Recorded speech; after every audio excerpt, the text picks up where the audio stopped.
I get so tired of news broadcasts and printed articles in which someone is referring to the homosexual agenda or the gay and lesbian community as supporting a specific policy or action, as if there was, in fact, any more of a consensus of opinion in this minority than in any other.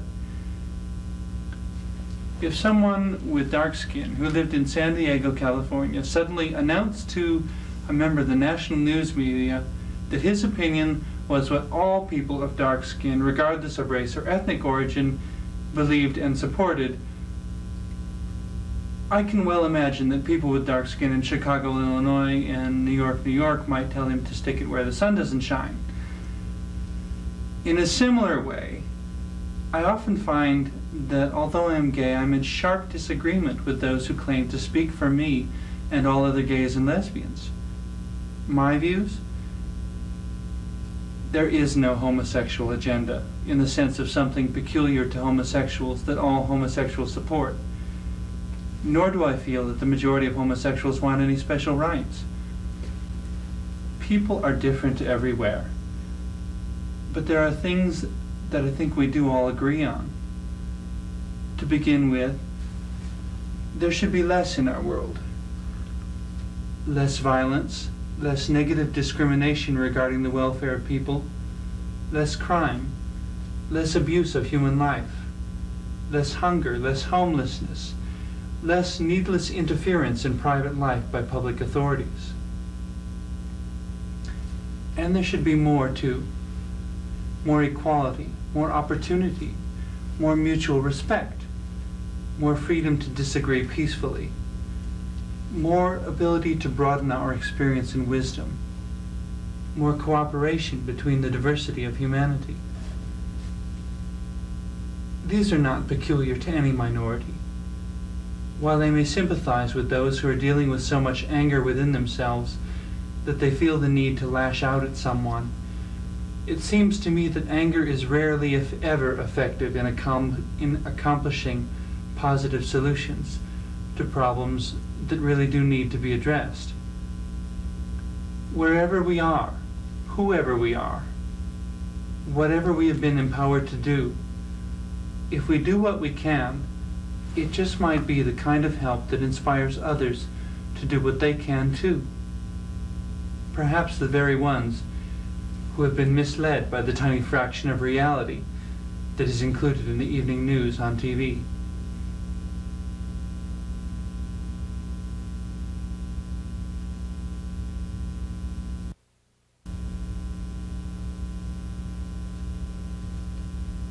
I've been blessed with learning many lessons about life, but nowhere near all the lessons available for us to learn, I'm sure. Now, if I could just remember the appropriate lesson at the appropriate time, I might do a lot better than I do. One unfinished lesson that I'm still learning is the relationship between change and people, whether as a group or as individuals. One thing that really stands out to me, however, is the realization that no one can be expected to really and truly change because of anything or anyone around them. People may adapt, but if they're to really change, it has to come from inside of themselves, not from me or you. I can try to cultivate introspection or discovery in them, but it is nevertheless their discovery and their personal growth. Because I cannot change anyone else, because any change in them must come from within them, I must be willing to accept that even when they do things that are very irritating to me, they're probably just being themselves. They probably aren't doing a particular thing just to irritate me. They're just being themselves. The challenge to me and to each one of us is to know ourselves, so that when we're being ourselves, we're still being the best we can be, and we can embrace the change we need to embrace from the inside outward. We can choose to be mature and loving people from the inside outward.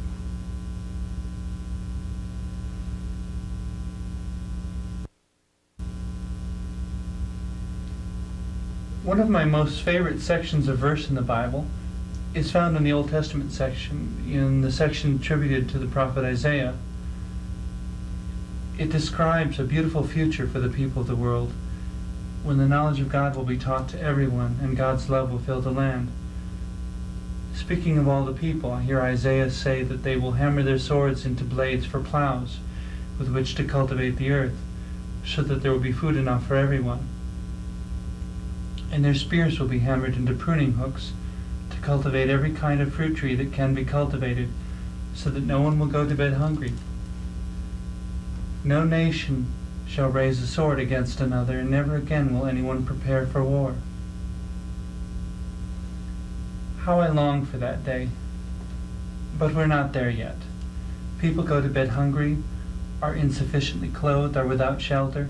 The problems are overwhelming at times, just to comprehend that they're real. It's not just statistics. It's somebody's father, somebody's daughter, somebody's mother, somebody's son. I am not happy when I look into the mirror and remind myself that no matter how much I care, I do not have the resources to answer the greatness of the needs. But a part of me will die if I do nothing at all. So I must do what little I can and trust that my little contribution will be blessed and added to the little contributions of others, and that somehow, someday, the need will be met. The story is told in the Bible of Jesus watching people putting donations into a collection box in a Jewish temple.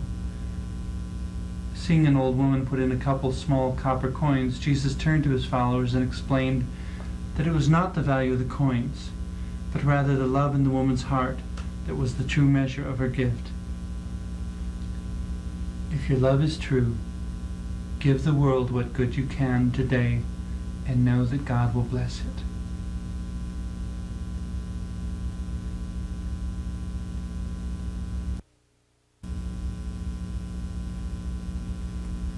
The story is told in the Bible of a time when Jesus was teaching the people, and no one had remembered to bring any food for them to eat. Since our bodies are just as real as our spirits, they need to be fed also. A small boy stepped forward, probably unsure of what to do, but wanting to do what he could. He was the only one who had brought a little lunch in a basket, but he was willing to share it nevertheless. He didn't just throw what he had to the crowd, however. He gave it to Jesus, someone who loved everyone and seemed particularly enabled to make love accomplish what seemed impossible. The story is told that Jesus led the crowd in giving thanks to God for what little they had, that they then began to pass around that small basket that held only a couple of pieces of bread and a half dozen fish, and that a dozen baskets of leftover pieces were gathered up when the humble meal was over.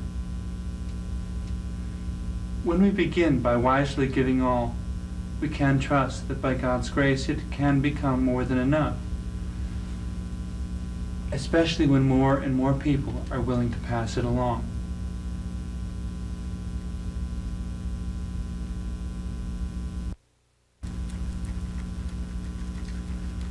I saw the movie Dead Poets Society again recently.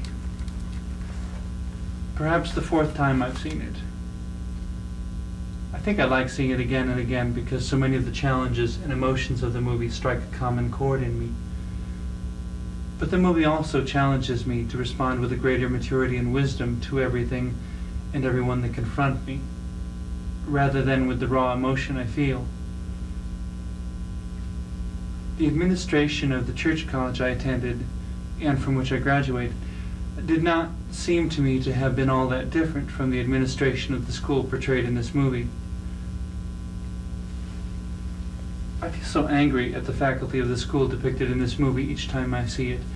I want to lash out, to make them pay for the evils they are heaping upon the boys placed in their care at the school. But to do so would leave me no more respectable than those faculty members. Instead, I must respond by being stronger and lasting longer in the unseen fight. As is the case with Professor Keating at the conclusion of the movie, a far greater victory is achieved in the realization that the good seeds we have sown in another's life have taken far deeper root than all the bad seeds that will come after. I pray that my strength will not fail when it is tested to the utmost, that by God's grace I shall remain true to the example of Christ, true to the standard of unconditional love. Regardless of my age, orientation, gender, or past experiences, I recommit myself each day to doing and being the very best I can be, and to being the example to others that I wish I'd had for myself. Amen.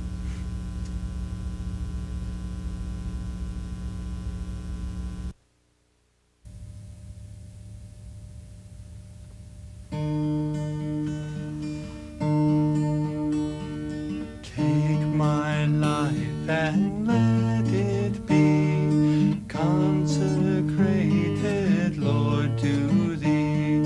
Take my hands and let them move at the impulse of Thy love, at the impulse of Thy love. Take my feet and let them be swift and beautiful for Thee. Take my voice and let me sing, always only for my King, always only for my King. Take my lips and let them be filled with messages for Thee. Take my silver and my gold, not a mite would I withhold, not a mite would I withhold. Take my love, my God, I pour at Thy feet its treasure store.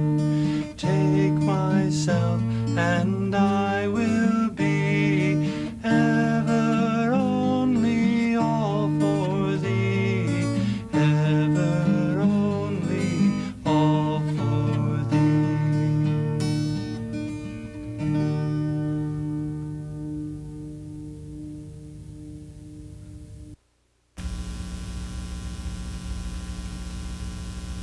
It is essential, if the United States of America is to survive as a democratic nation, that we all learn to peacefully coexist with those around us who are different from us in some way or other.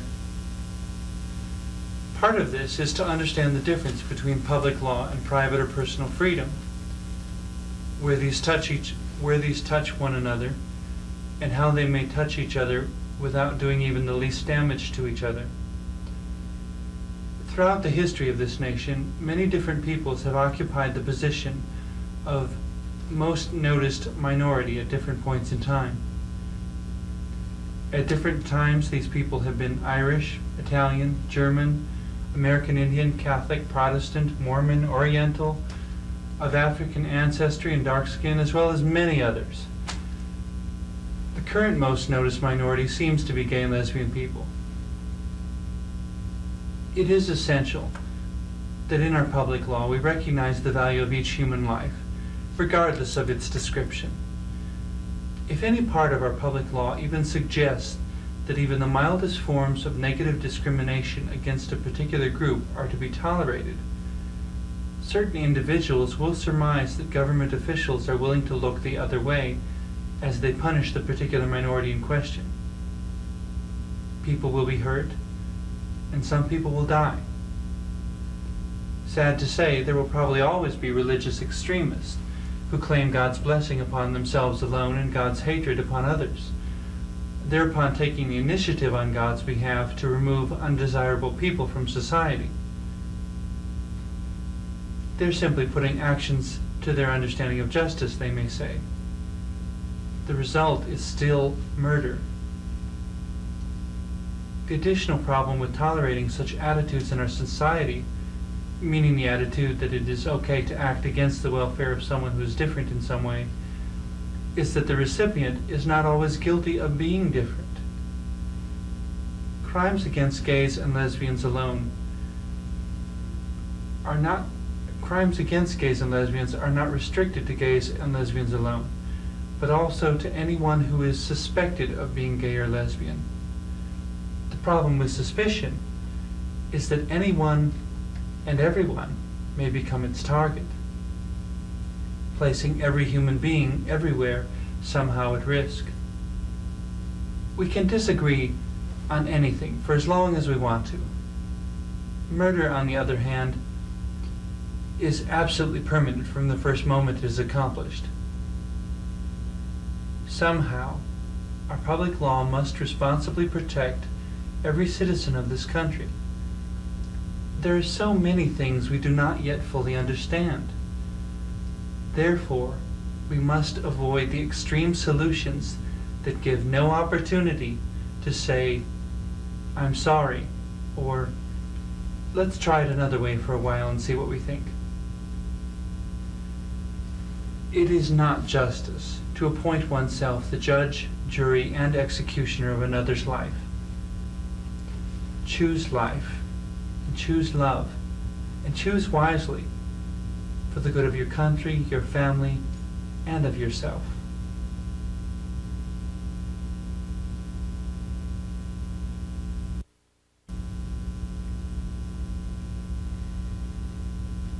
Years before I knew of my being gay,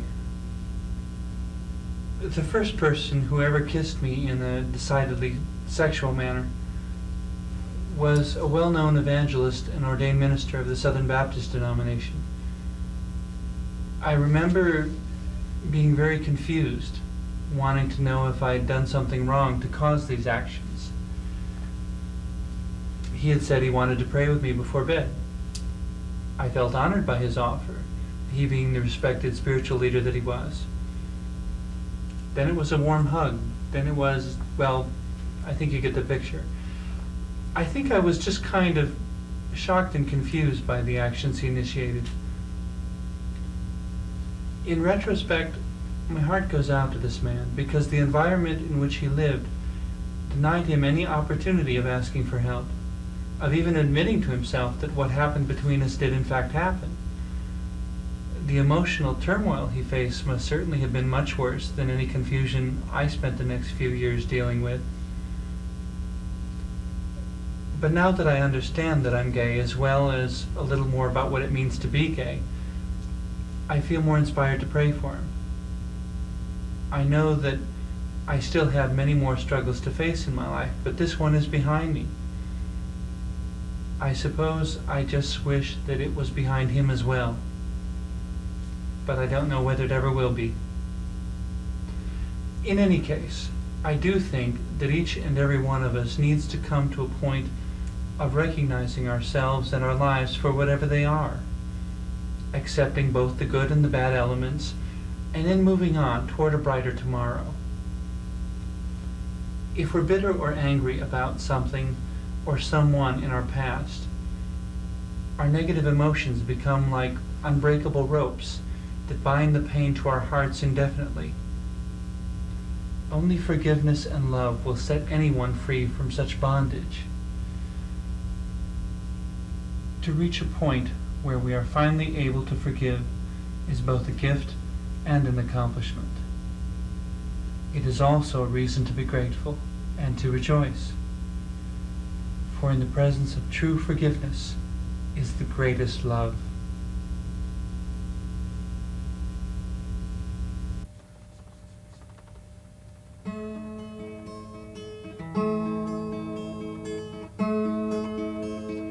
Teddy bears and building blocks, matchbox cars and fossil rocks, and dreams of what my life would be in time. Learning how to read and write, to ride my bike and fly a kite, and how much can be done with just a dime. Being told the world is black and white, and everything is either wrong or right.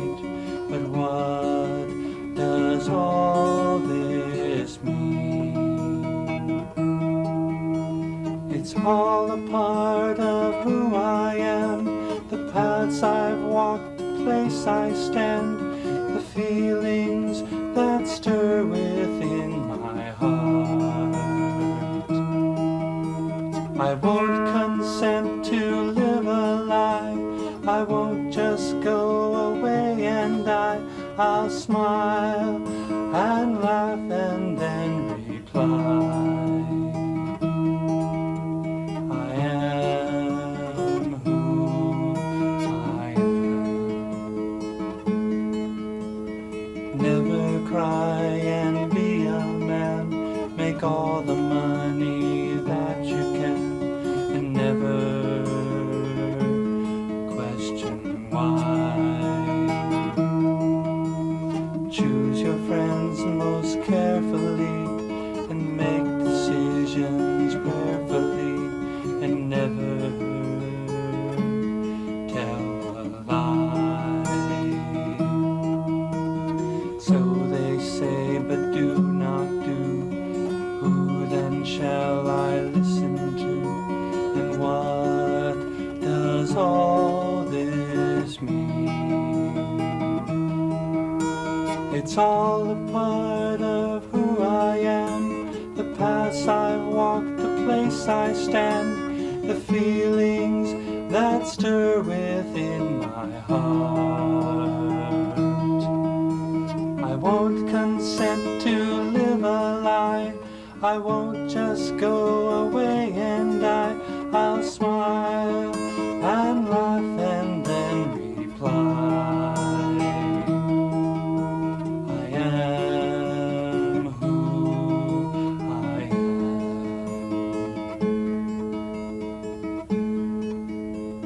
I felt the ocean at my feet and climbed the mountain's rocky peak, and taken time to gaze upon the stars. I've journeyed far across the sea and held on to my dreams for me, and written songs to play on my guitar. Still I'm learning more, it seems, of how many ways there are to be. But what does all this mean? It's all a part of who I am, the paths I've walked, the place I stand, the feelings that stir within my heart. I won't consent to live a lie, I won't just go away and die. I'll smile